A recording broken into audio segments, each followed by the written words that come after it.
What's up, everybody? It's another Wednesday. It's 3 o'clock here on the Best Coast. I just wanted to say Happy Pride Month to everybody. Uh, there was some noise on the internet, Twitter stuff.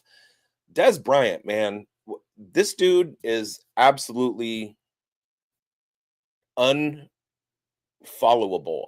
His misogynistic takes, his anti-gay takes, there's no room for that. There's no space for that in public discourse. Evolve as a fucking human, you dipshit. I'm unhinged.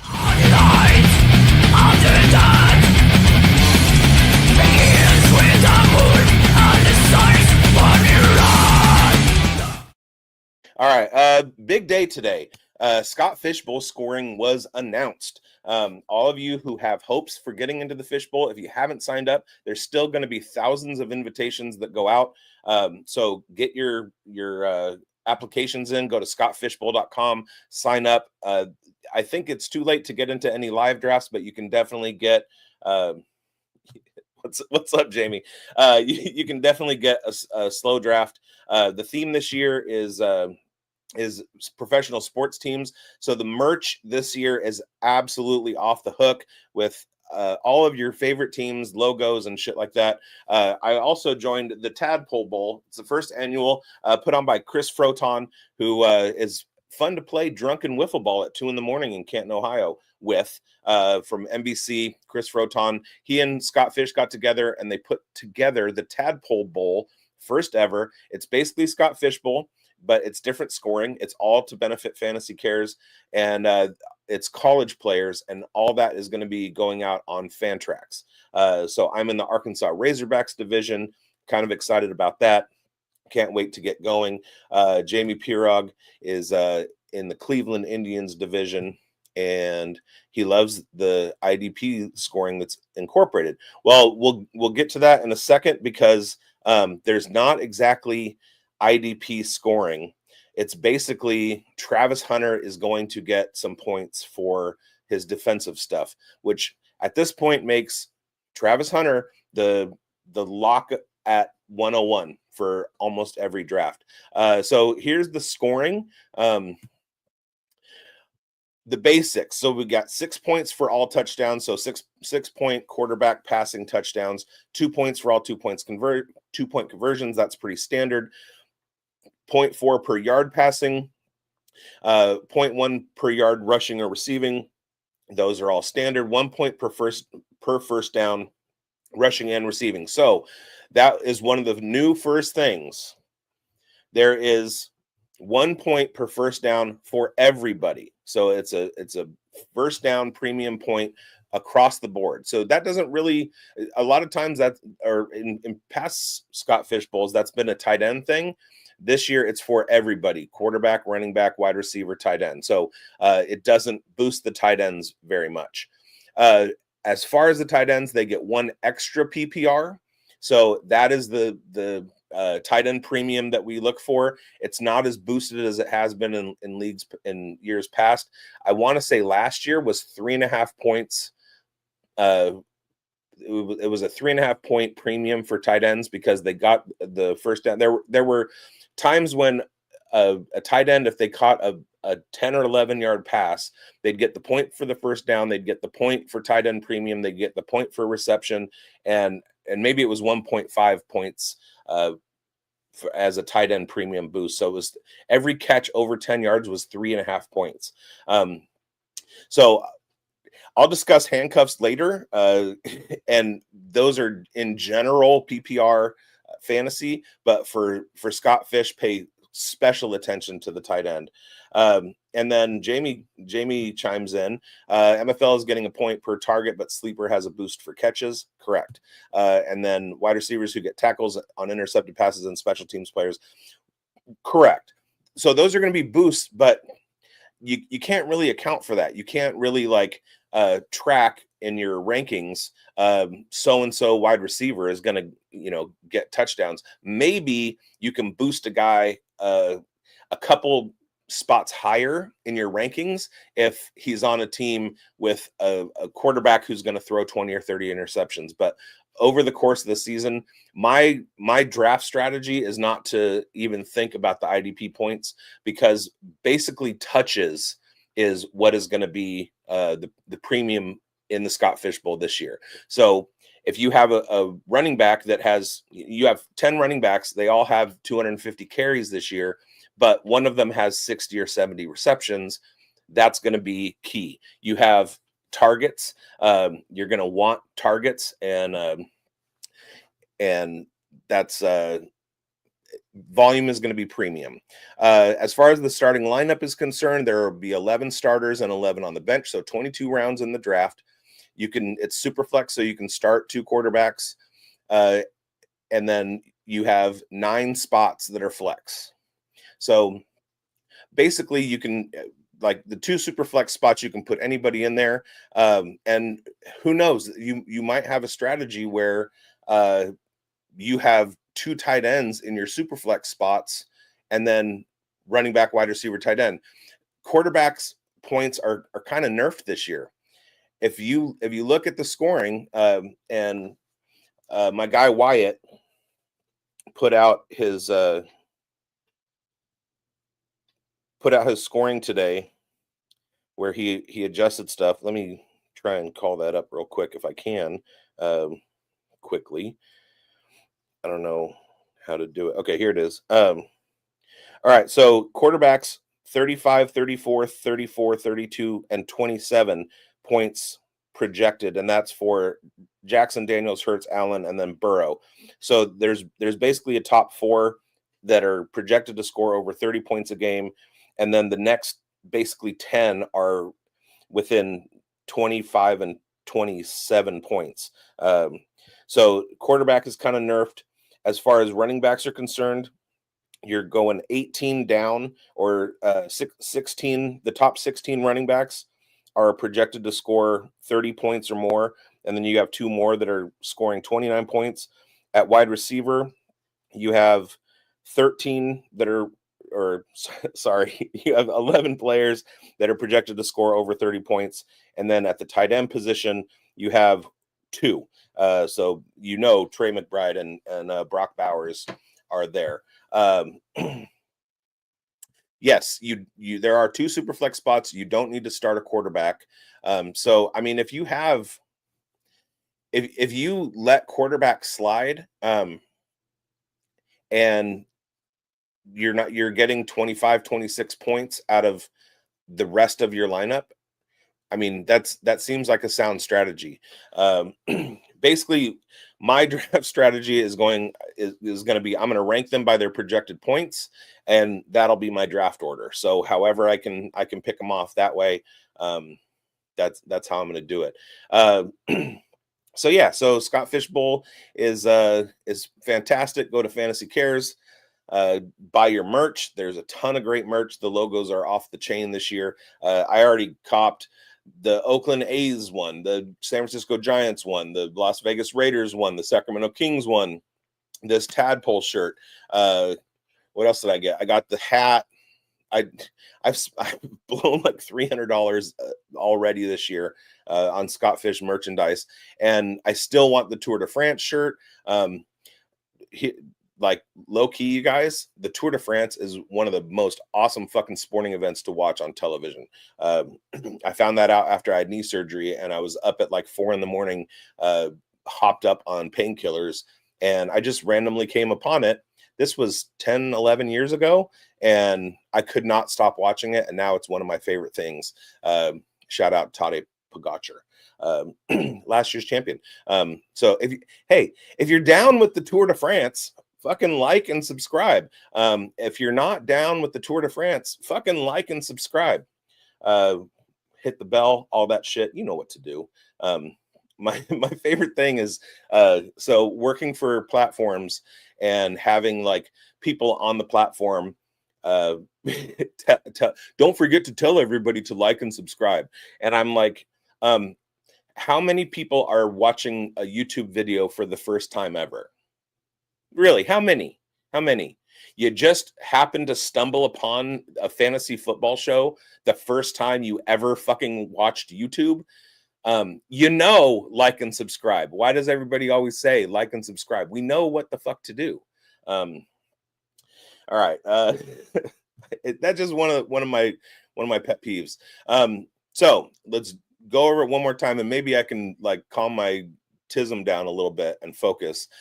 Scott Fishbowl 15 scoring, 6 points for touchdowns, 2 points for 2-point conversions, standard passing 0.04 per yard, standard rushing and receiving, 1 point for first downs for everybody, 1 extra point per reception for tight ends. You're going to start 11 players, 9 of them are flex, 2 and then you have 2 super flex spots. The nine flex spots, you can't start a quarterback, so max 2 quarterbacks in your lineup. Sacks. I'm sorry. See, this is why I wanted to try and focus. Volume is king, half points per carry. So rushing quarterbacks and running backs are going to be perfect with that. And then you have a guy like Deebo Samuel. Maybe he leads the league in wide receiver carries again. That boosts him up a little bit. 1 point per target on MFL, 1 point per reception on MFL. So if you are, I hate MFL. I have to play in the Dynasty Trade Calculator Dynasty League that I'm in with John Bosch and Bob Gilchrist from Fantasy Cares. They run that little thing, and that and the FCE eliminators are the only thing I do on MFL, and I hate it. I wish everything was on Sleeper, but Scott and the boys, they will not let go. They're like me with Treylon Burks. They just can't quit him. And then 2.5 points per reception on Sleeper. So that is huge. Okay. So while MFL, you're getting a point per target and a point per reception, on Sleeper, 2.5 PPR. Okay. So then with the tight end receptions are 3.5 per reception. That's without the first down bonus. If a tight end catches a 10-yard, it makes every catch over 10 yards for tight ends, that's 4.5 points per tight end.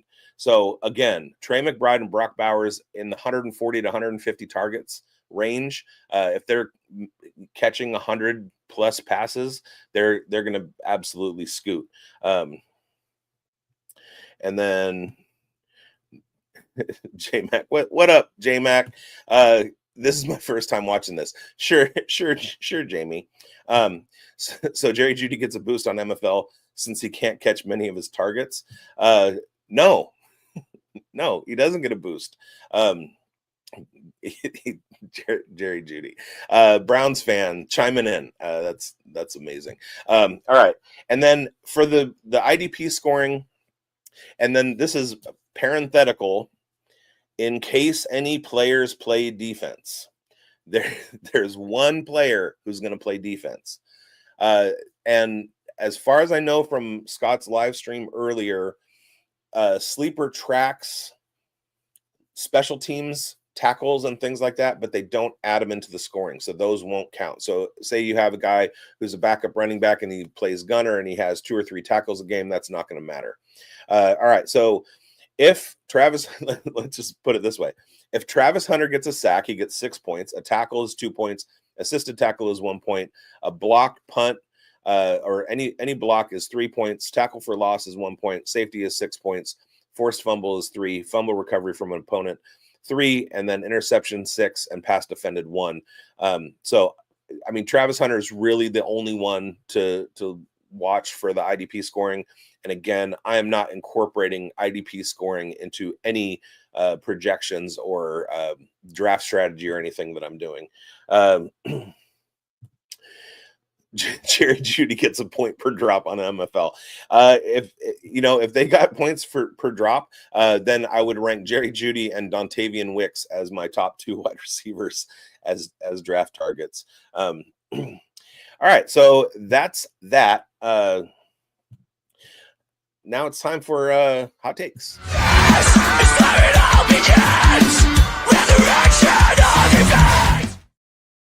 So the hot takes blitz this week is pretty self-explanatory. I'm not gonna break them down. I don't have any single individual hot takes because the hot takes blitz is in your social media app. Just go and find somebody on Twitter who keeps pushing out OTA reports. One of the big things is trying to separate, especially during the offseason, is trying to separate the signal from the noise. If you don't already, on Twitter, follow Coach Speak Index. They kind of break down whether coaches tell the truth or not. So there was one coach that came out and who was it? Houston Texans head coach DeMeco Ryans came out and he was asked about CJ Stroud having a sore shoulder and blah, blah, blah. Rumor that he had surgery during the offseason, but that wasn't reported, etc. And they asked him, and he said that CJ Stroud is feeling great. And then Coach Speak Index breaks it down and says that DeMeco Ryans has an 80% rate of the things that he says in his press conferences being actually the case. So basically, it's just a little watchdog for what the coaches are saying in their press conferences.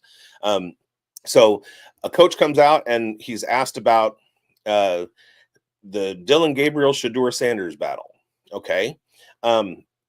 So when he says they're both doing fine, half of the people on Twitter are trying to steam up Shedeur. Oh, he's going to be the starting quarterback. He's going to be the starting quarterback. And I'm sorry to inundate you with more Browns content, Jamie.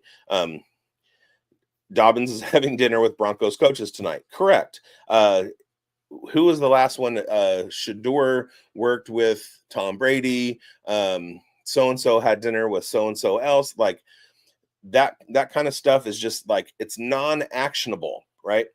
Okay. But there was news that came out today in terms of the Browns quarterback battle. Dillon Gabriel signed his rookie contract. It's a 4-year contract. It's worth about $6-7 million. Shedeur Sanders had already signed his for $4 million. When teams pay somebody more, that player gets to start. Shedeur Sanders is not going to be the starting quarterback in any respect for the Browns in 2025 unless Joe Flacco and Dillon Gabriel both get hurt. So that is separating the signal from the noise. Oh, they both look great in camp. Shedeur is throwing the ball really well. That's fantastic. Follow the money. There's not really much more to go into it than that. Basically, what you have to do is you have to be your own filter. Is somebody great in camp? Are they in the best shape of their life? Yeah. Great. It's fucking June. Is he going to be a starter? We won't know till 53-man rosters come out. Is he going to play, in games this season? We won't know that until we get to week 1 and he hasn't been hurt in camp or anything. It doesn't matter what happens. Travis Hunter he had a nice play yesterday in camp as a cornerback. Great. That little video does not tell us anything about what's going to happen throughout the season. The Jaguars love Travis Etienne, and he's healthy this year. Great. Doesn't change how I feel about Travis Etienne. I love Travis Etienne. I think he has a big year. It's a contract year. He lost time last year to Tank Bigsby because he was hurt a lot, and that Jaguars offense was an absolute dumpster fire. Well, moving forward, Travis Etienne is basically the RB1. Now, Tampa might be a little bit different story. We don't know what's going to happen with Bucky Irving and Rachaad White, but my money's on Rachaad White. Or a complete and total backfield sharing situation. Flacco gets $4 million just for 1 year, so he's guaranteed to start. Well, you have to look at what the dead money is. There's definitely Flacco can become cuttable, but if you have a veteran like Joe Flacco, why would you cut him to let 5'1" Dillon Gabriel start or Shedeur Sanders? That just doesn't make any sense to me. But typically, Jamie, the player who's making the most money is the one that gets to play. That's why they pay them more money. So if you want to kind of divine what the Browns' plans are at the quarterback position, they have higher value in draft capital and money invested in Dylan Gabriel than they do in Shedeur Sanders. So there's that. Now, this isn't a prediction that probably won't happen, but we could turn it into that and say Shedeur Sanders starts in week 1. But again, no, that's not going to happen. All right. Hey, do you like drafting? Do you want to draft faster? Draft faster with Fast Draft. Rookie. It's all about rookie talk in fantasy football right now. So why not go use all that knowledge to do something other than a mock draft? Chris Jimino won $8,000 with just 2 teams last year, and each draft took 5 minutes. That's pretty good ROI. You can start doing rookie drafts for money today on Fast Draft. The Origins tournament is live. It is the place to go and monetize your knowledge of rookies and use your favorite player profiler host promo code for a $25 deposit match. Now let's go start drafting faster. What a liar. It's a $50 deposit match, especially if you use the promo code BOOTH, BOOTH. That's my last name. Use that, deposit $50, you get a $50 deposit match. The games are either 5 or 10. There's IDP, there's Origins, which is all rookies, so you can do just rookie drafting. And then there's the Flex 4, which is you get it's best ball, the best 4-point scorers out of 6 in your lineup. That's what you get over the course of the season. And then, of course, the DFS is coming in season. So if you just want to, and it's just going to be Sundays, so you play your Sundays. I love Jamie in the comments. Shitter Sanders. Now, Jamie, I appreciate your humor, and I appreciate your occasional crassness and vulgarity, and I appreciate it to the point where it's fully welcome on this fucking show. And I appreciate when I'm on other platforms that require some discretion, that you keep it tame. I love that. You're a good dude. And I can't wait to see you again in Canton. Speaking of Canton, get your Fantasy Football Expo tickets for the Fantasy Football Expo in Canton, Ohio in August, and come meet me. All right. So let's go with predictions that probably won't happen.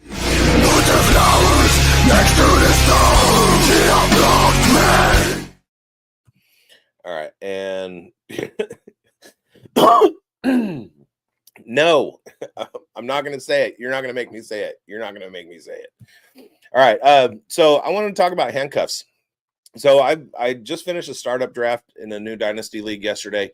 The Grindberg Invitational. My partner Mike put together a kind of a friends league with our Dynasty Pulse hosts. So Chev, Coach, Schultze, Mike, and I were taking on 7 of our guests, 7 of our friends. I got a couple from my home league that joined the draft. It was 34 rounds, and they were and we do a lot of trading. We do a lot of trading of draft picks, which is basically like, I know it happens all across the industry, but it's basically an undroppables trademark is in draft trading, especially in startups. Chalk, founder of the Undroppables, wrote The Art of Dynasty. Go to theundroppables.com and read that shit. And it's absolute edge. And he talks about trading. He talks about being aggressive. On the Dynasty Pulse last week, we had Joe Kuvatakis, fellow Undroppable. He came on and we were talking about making trades, and he was talking about being aggressive, but also don't be afraid to lose trades, because it gives other people the idea that maybe they can take advantage of you, and that's when you get them. I made a trade during the DTC listener draft that I got some shade for. I traded Jordan Love, and I got back a pick in that draft, and then seconds in 26 and 27, and got some wide eyes in the chat. They were like, "Oh my God, did you hear about the Jordan Love trade?" first of all, Jordan Love was not going to crack my lineup this year. He was like my fourth best quarterback, and so I wanted to move him for assets. Secondly, and I was vindicated later on Twitter, somebody was talking about the value of seconds. I love acquiring draft picks. Everybody wants first rounders, but not a lot of people, unless you pay out the ass, are willing to give up their first rounders. You're gonna trade a premium player if you want to get a first rounder back, unless that person is in rebuild mode, wants to stock up, and seconds are very, very valuable, especially if you like have a ton of them, right? So I'm trying to acquire all the seconds that I can. Plus, I'm very confident in my analysis of players. So I don't mind third and fourth round picks, fifth round picks, even in some dynasty leagues I'm in have 5 rounds in the rookie draft, because I'm comfortable in my ability to be able to pick out some guy at the 406 that's going to contribute at some point. I have confidence that I'm not the smartest guy in the room, but I feel like I have an edge over, because like I do this is my nose is so far up fantasy football's ass that I just come across a lot more information than other people. And that's why I get on and try and distill it for you, so that you can have an edge too. Jamie says, I just traded my 105 for Kyler Murray. Same league, I traded my 103 in 2026 second for 101 to get Genty. That's definitely necessary to get Genty. I'm upset in how many leagues I don't have Genty. And I wouldn't have made the 105 for Kyler Murray trade. I would have held on to that 105 and taken Jackson Dart. All right. So basically, predictions that are not likely to happen. Let's talk about handcuffs. So I weeded off pretty good there. So I've been doing a bunch of drafting recently, and in this 34 round friends league, because you have 34 rounds to play with, there are a lot of players that you can kind of like do your homework on. So I came up with five handcuffs at every position that I have been focused on, that over the course of the summer I'm going to be trying to make trades for. And then I got off track. Jamie just made a comment and my brain just clipped off real quick. These are handcuffs that I'm trying to acquire, like trying to draft in every draft that I'm in, and also I'm going to be using the summer to try and make trades for them and acquire them, or take them off waivers or whatever. I'll get Dart with 202, or maybe trade up to get him. Yeah, I mean, yes, no matter what, you need to own Jackson Dart. He's one of the most slept on players in fantasy football this year, as per my own analysis. Okay, so quarterback handcuffs to acquire. Kyle McCord is my number one. Anybody who's watched multiple episodes of this show will know my love for Kyle McCord runs deep. I think he's in a perfect situation. He doesn't have a lot of draft capital. He was taken very, very late by the Philadelphia Eagles, but the only thing between him and starting if Jalen Hurts gets hurt is Tanner McKee. Now, there's no way that this guy who led college football last year in completions and yards is going to get QB2, QB3 behind Tanner McKee.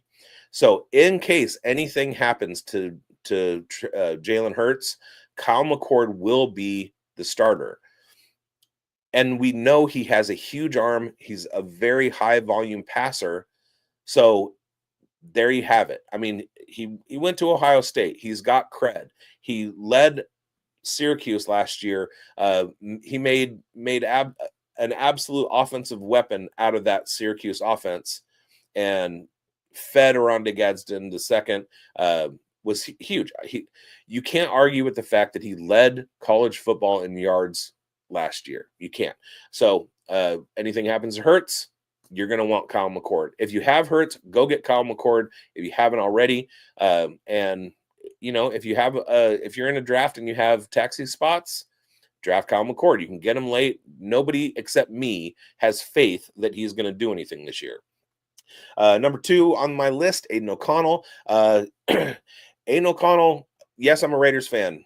Full disclosure. Here's the thing. A lot of his efficiency last year was absolutely nerfed by Luke Getsy being the OC to start the season for the Raiders.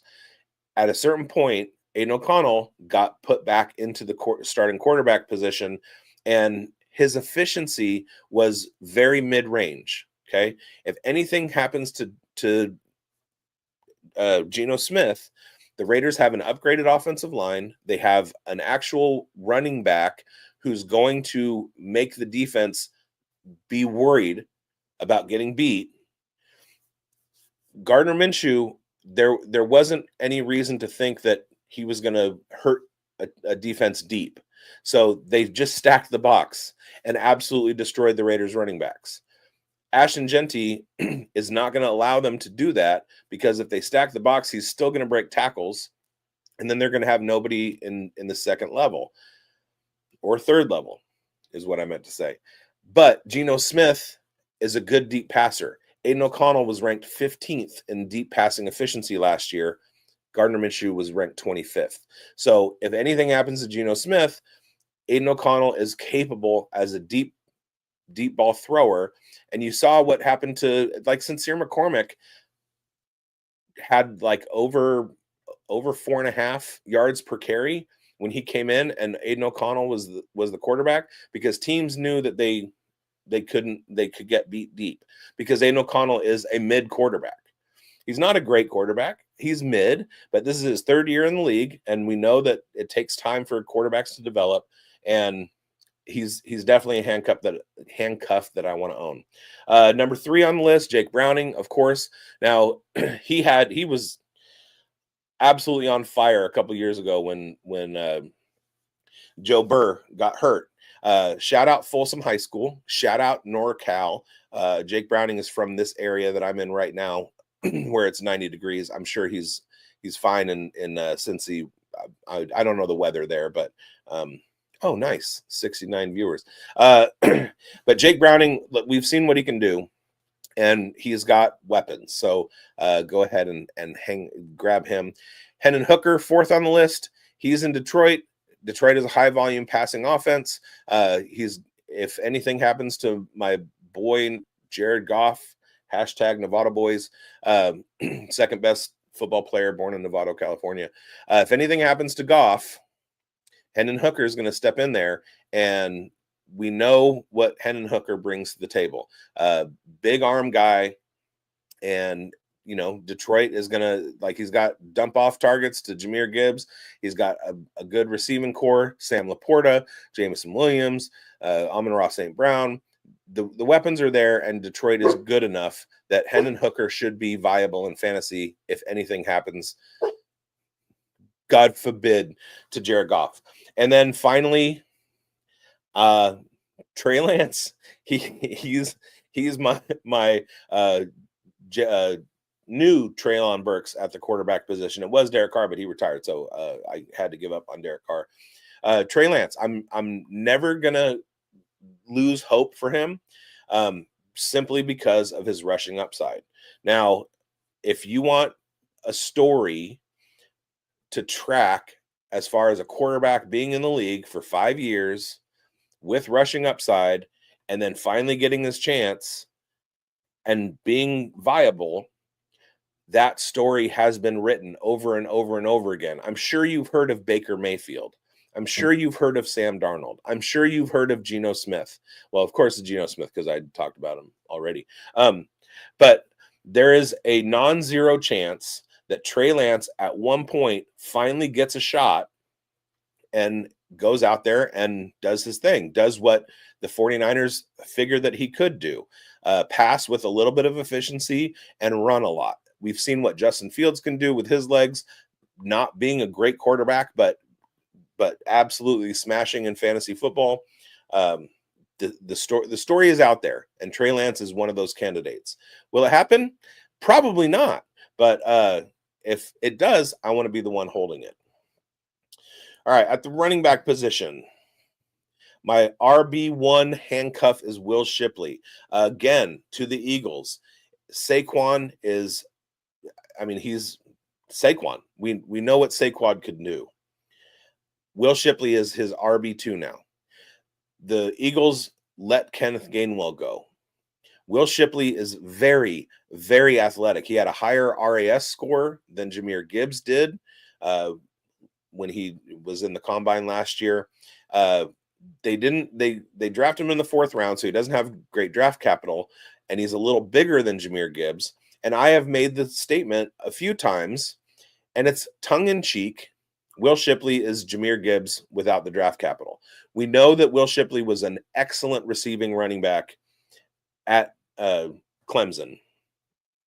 He has skills out of the backfield as a receiver, and he's big enough to be a between the tackles running back. If Will Shipley ever got the chance, he could be a 300 to 350 touch per year guy. The problem is Saquon is in front of him. So if something happens to Barkley, again, God forbid, I want to have Will Shipley on my team.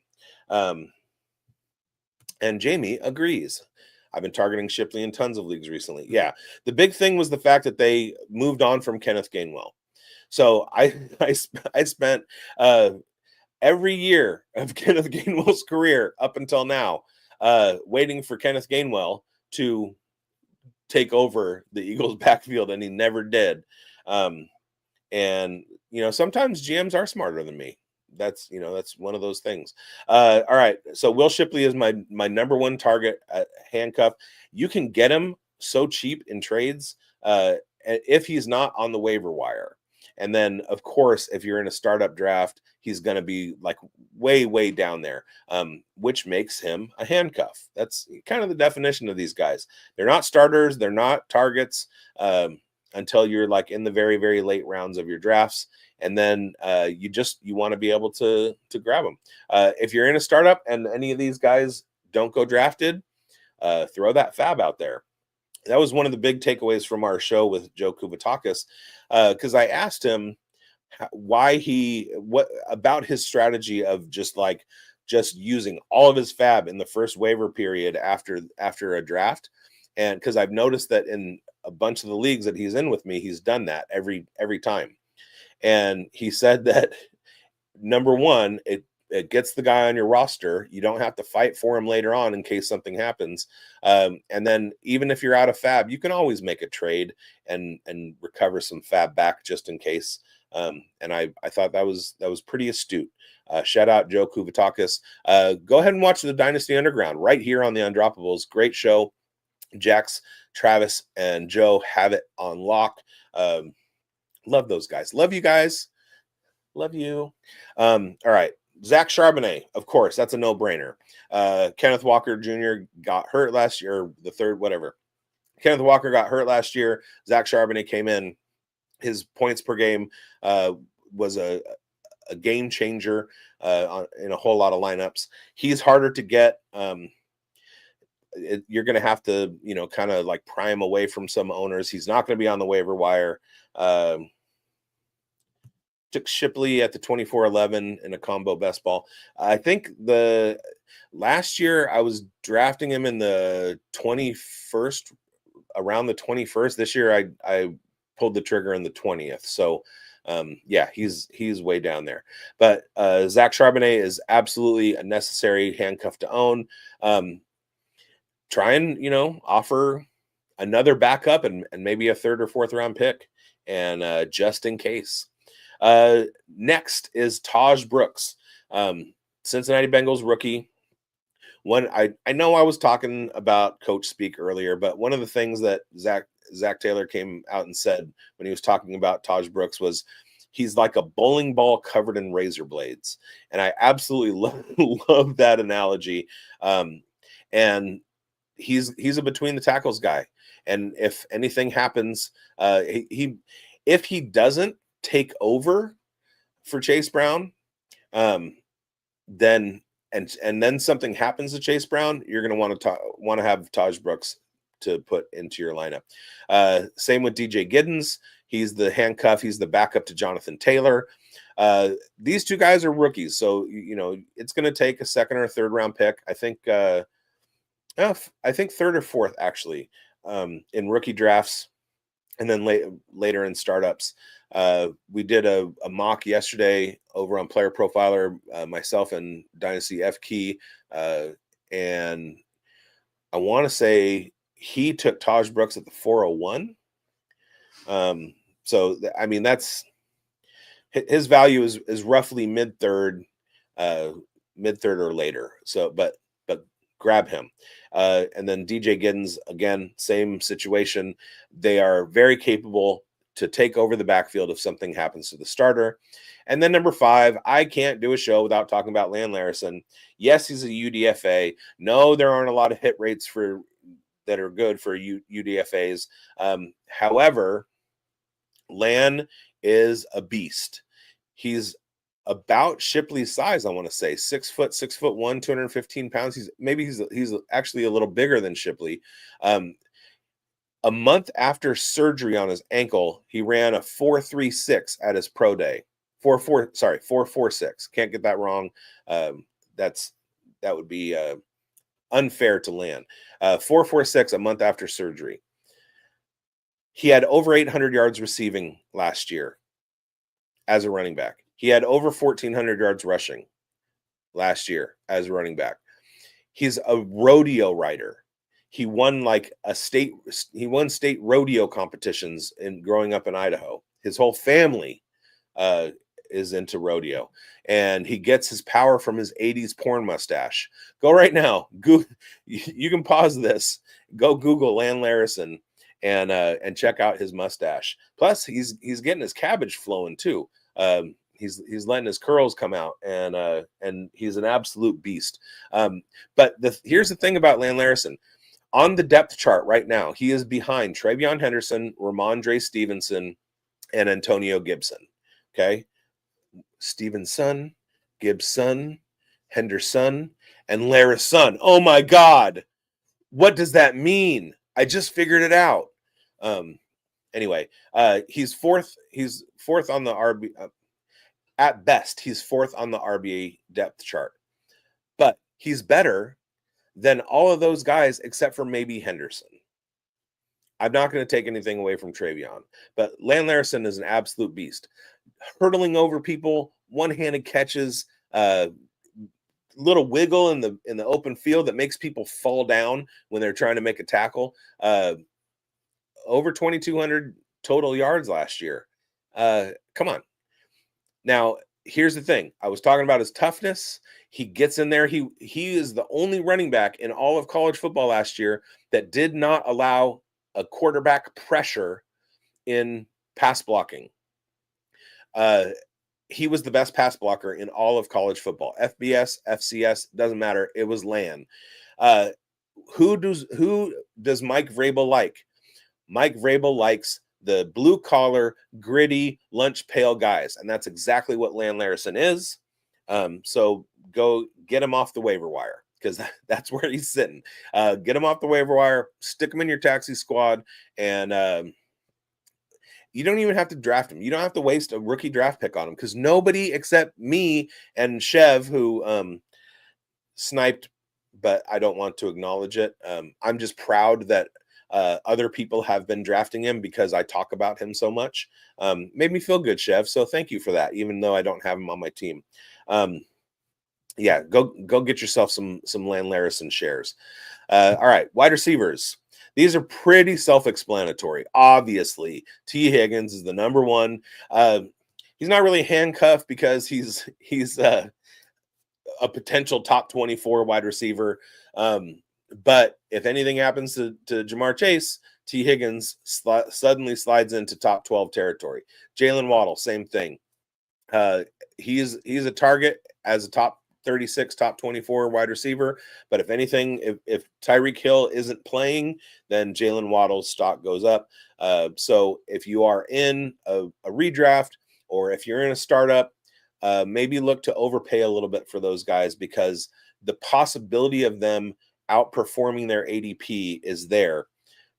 Tyreek Hill is old. I'm not going to say, I don't think Jamar Chase is going to get hurt, but just in case. And then number 3 is Ty Felton. Ty Felton, there is a possibility that he overtakes Jordan Addison at some point very soon, simply because of Addison's history with the team, his legal troubles, etc. If anything happens to Jordan Addison, immediately Ty Felton is wide receiver 2 in a highly productive Kevin O'Connell offense. If anything happens to Justin Jefferson, Ty Felton has the opportunity to be the wide receiver 1 in Minnesota. Kyle Williams, New England Patriots, Stephon Diggs going through it, and he's an older guy. So the possibility, there's a non-zero chance that at some point Kyle Williams emerges as the primary target earner for the New England Patriots. Drake May is going to be a prolific quarterback. Hunter Henry keeps the defense honest, and Demario Douglas is a target machine, but doesn't do you a whole lot of good in fantasy. Kyle Williams could be the wide receiver 1 in New England before the season is over, if anything happens to Stephon Diggs. And then finally, number 5 is Jameson Williams. Again, pretty self-explanatory.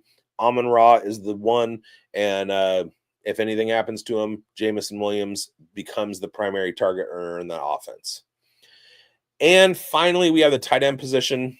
Michael Mayer.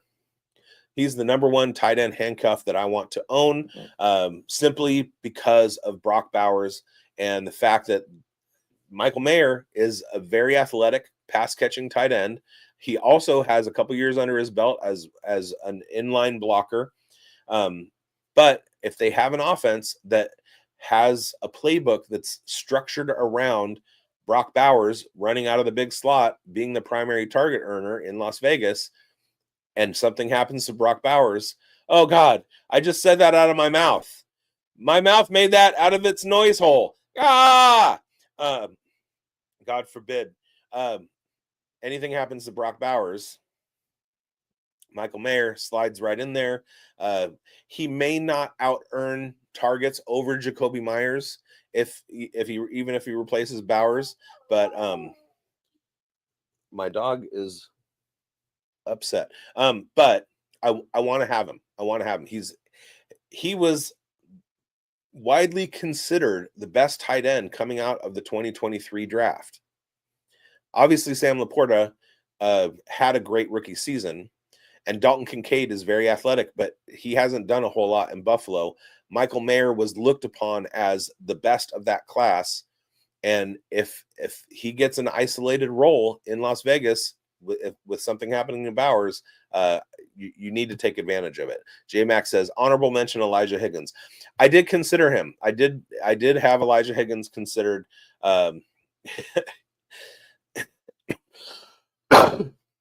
Jamie just drafted Mayer today in a startup, 22nd round. Cameron Myers. I do not think that Mayer is going to be moved. He could be, obviously, if somebody's willing to pay the iron price, then the Raiders could move off of him. They do have plenty of blocking tight ends, but when you have an asset like that, I don't know why they would. If they want to run two tight end sets, I mean, Mayer's great. So it's just another weapon that they have, and I personally don't want to see him go anywhere.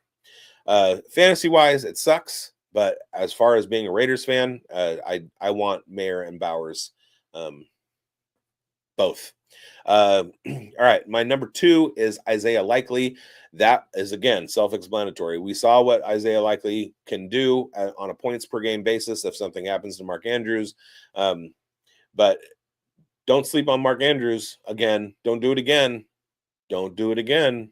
You did last year, and he burned you. Don't do it again. AJ Barner. Now, I definitely could have. This is the spot where I considered Higgins. If you don't know, Elijah Higgins is the backup tight end in Arizona behind Trey McBride. That again is another offense that is like heavily targeted to the tight end position. And if anything happens to Trey McBride, Elijah Higgins steps in. So he definitely could be, he's a candidate for this list, basically. But I wanted to do 5 and not 6. AJ Barner may not even have a place on this list because he could be the tight end 1 in Seattle.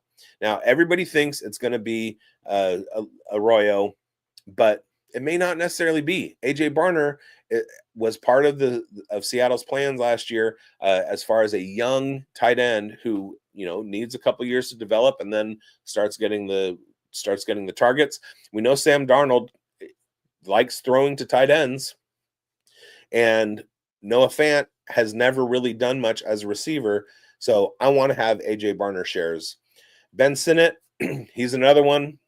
You got Zach Ertz ahead of him in Washington. Sinnott had kind of a down year last year because he got hurt and he was a rookie. And rookie tight ends don't really do much oftentimes. I know I say that coming off of Sam Laporta and Brock Bowers' rookie seasons, a few years removed from Kyle Pitts' rookie season, but those are isolated. Those are not, that doesn't happen very often.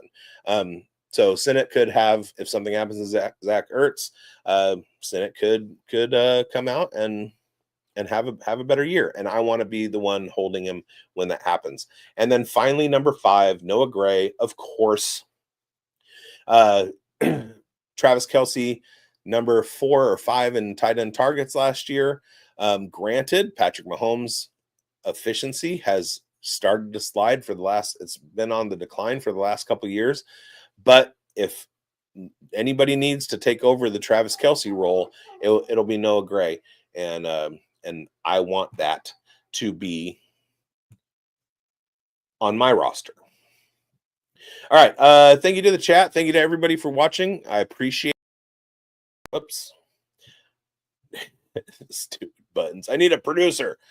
Thank you for watching. Go ahead and make sure that you download the Fast Draft app. It's at fastdraft.app and start playing over there. Go to Fantasy Cares, buy some Scott Fishbowl merch. Go to scottfishbowl.com. Sign up for the Tadpole Bowl and the Scott Fish Bowl. Invitations are still going out and all that stuff. Watch the Dynasty Pulse right here. I usually drop Saturday on the Undroppables. And it's also broadcast on FSAN YouTube channel, Fantasy Sports Advice Network, and also on the radio, terrestrial radio, which isn't, you can't really call it that anymore because it all streams online too. But yeah, we're on the radio, 101.5 FM in West Tennessee. Talkin, TALK-N, Talkin, Tennessee. I can't leave without the Jamie, no. And cheers to you, Cameron. Thanks for watching. I will see you next week. And hopefully I'll have a calmer week and I won't be so unhinged.